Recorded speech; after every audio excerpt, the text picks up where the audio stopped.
Hey everyone, Tim Furlong coming back at you from My Quarter Turns.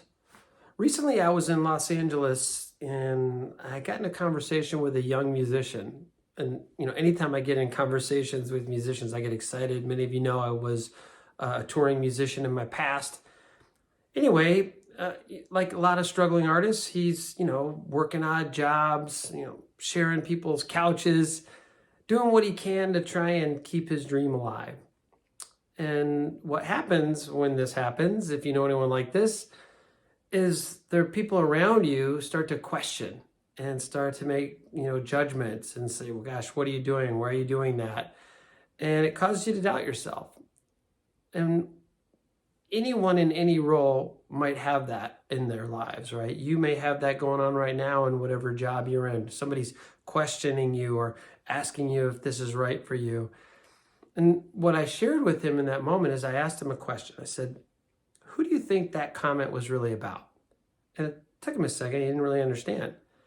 And he said, what do you mean? I said, well, who do you really think that question about if what you're doing is right was about? And it finally hit him. He said, well, maybe it's about them. Exactly. It is about them.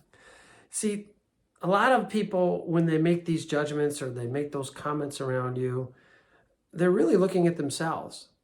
Here's a young man going out there trying to do his thing, shooting for his dream. Some people get so uncomfortable with that because they themselves didn't go for it. They didn't do what they wanted to do. They didn't, make a risk or take a chance like that. And all they can do when they see someone doing that is make that judgment and try to cut that down and say, who do you think you are? I didn't do it. Who do you think that you can do it? And so I would ask you this week, who do you know in your life that's made a comment to you in passing that you've taken to heart, that you've taken personally, but that comment really had nothing to do with you? It was 100% about them. And ask yourself now, how do you plan to manage that? How are you going to respond to that when that person makes those types of judgments again? Because again, I can't say it enough. That comment has nothing to do with you. That comment is 100% about them. So until next time, here's to you and your continued success, one quarter turn at a time.